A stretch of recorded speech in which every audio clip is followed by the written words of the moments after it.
подсматривал, как они вышивают. Ну, вообще-то шить я с детства там умел еще понемножку. Не вышивать, а шить. А вышивать уже посмотрел, вроде легко, попробовал там. Получилось, она меня похвалила. Вроде получается. Ну и потом уже начал вышивать.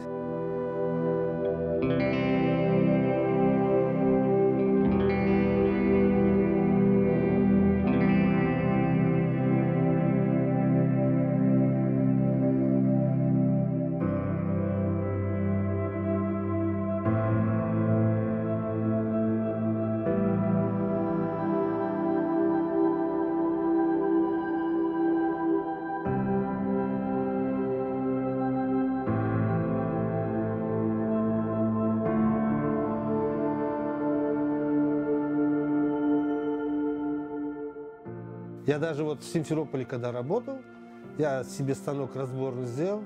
Сюда приедем, мы натянем, приготовим. И на работе, а жил на квартире. И вот вечерами я там вообще же в городе.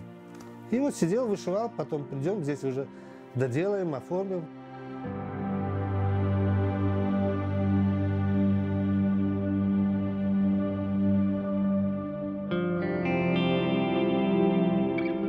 Сидишь и как-то расслабляешься, отвлекаешься, все мысли свои, все какие-то вот.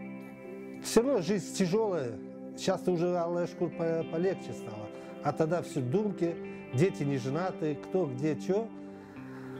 А так сядешь, отвлекешься, часик, полтора, ну, по возможности. А так для души, как говорится, себе.